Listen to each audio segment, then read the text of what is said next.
29e point, les Bibles catholiques contiennent 7 livres en plus qui sont des livres apocryphes non inspirés, appelés aussi deutérocanoniques.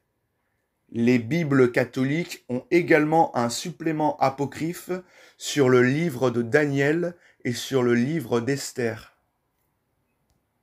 Ces livres ajoutés à la canonisation des livres inspirés ne sont absolument pas la parole de Dieu. Et nous allons voir pourquoi. Premièrement, les Juifs dépositaires des oracles de Dieu n'ont jamais accepté les livres deutérocanoniques.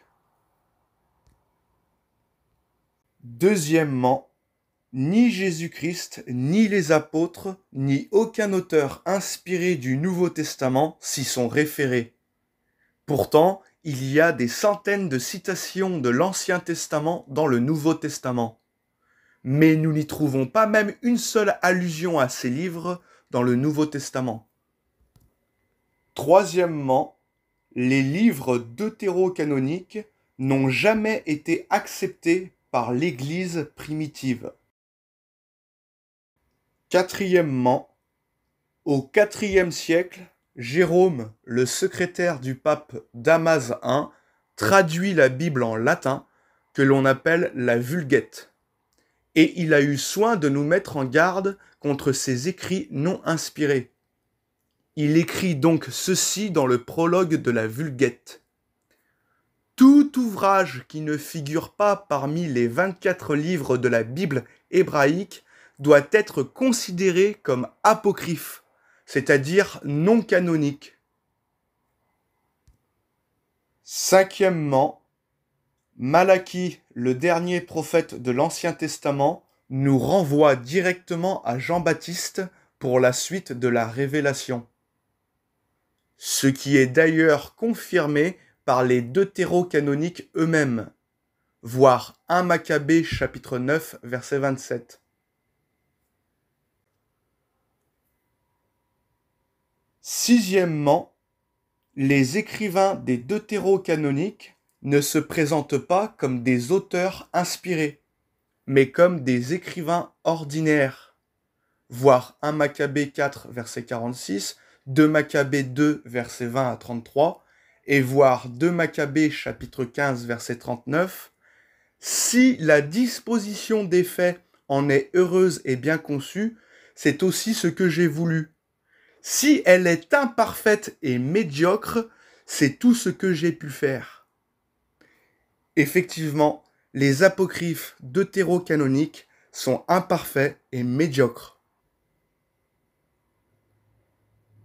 Septièmement, il faut attendre l'année 1546, donc environ 1700 ans après leur rédaction, pour que ces livres non inspirés soient reconnus comme inspirés par l'Église catholique. Ils ont été canonisés durant le Concile de Trente, principalement en réponse à la réforme protestante pour justifier leurs hérésies. Car ces livres apocryphes deutérocanoniques contiennent des doctrines qui sont opposées à celles des livres inspirés. Nous trouvons donc dans ces livres non inspirés la fausse doctrine de la justification par des œuvres de la loi.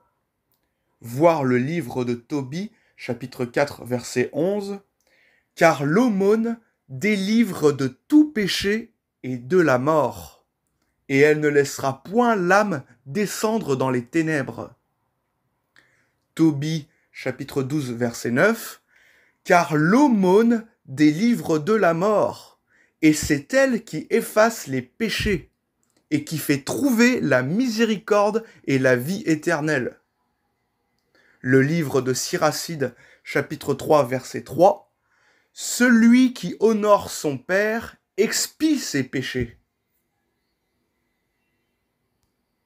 Nous trouvons encore la fausse doctrine de la perfection sans péché.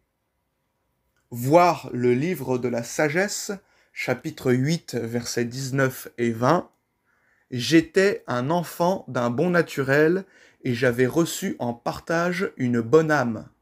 Ou plutôt, étant bon, je vins à un corps sans souillure. Aussi, on y trouve la fausse doctrine de l'efficacité des prières pour le salut des morts. Voir 2 Maccabées chapitre 12, versets 42 à 46. Puis ils se mirent en prière, demandant que le péché commis fût entièrement pardonné. Et le valeureux Judas exhorta le peuple à se garder pur de péché, ayant sous les yeux les conséquences du péché de ceux qui étaient tombés. Puis, ayant fait une collecte où il recueillit la somme de 2000 drachmes, il l'envoya à Jérusalem pour être employé à un sacrifice expiatoire. Belle et noble action inspirée par la pensée de la résurrection. Car s'il n'avait pas cru que les soldats tués dans la bataille dussent ressusciter, c'eût été chose inutile et vaine de prier pour des morts.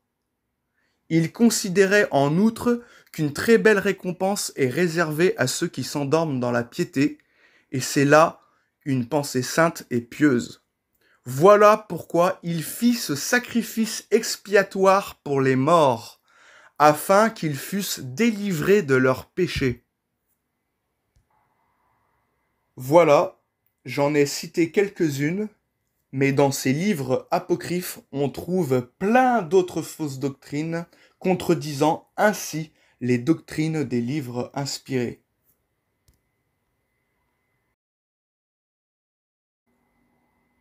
Huitièmement, vous pourrez faire vos propres recherches, mais ces livres deutérocanoniques contiennent de très nombreuses erreurs de datation et de nombreuses contradictions historiques.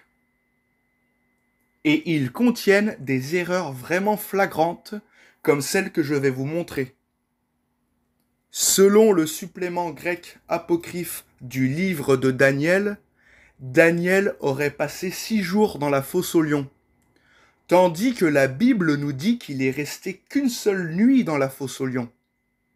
Voir le livre de Bel et le dragon, chapitre 1, verset 31, ou bien Daniel 14, verset 31, ils le jetèrent dans la fosse aux lions, et il y demeura 6 jours.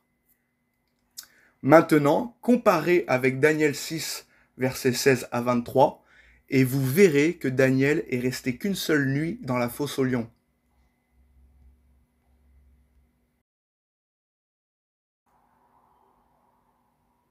En plus que ces livres non inspirés contiennent des contradictions historiques et des doctrines contraires à la saine doctrine des livres inspirés, il est également évident que ces livres ne sont pas inspirés du Saint-Esprit, puisque lorsque nous les lisons en comparant les livres inspirés, nous nous apercevons bien qu'ils n'ont pas l'empreinte de Dieu. Et en plus que les Bibles catholiques contiennent des livres non inspirés, la traduction du texte des livres inspirés dans les Bibles catholiques est corrompue.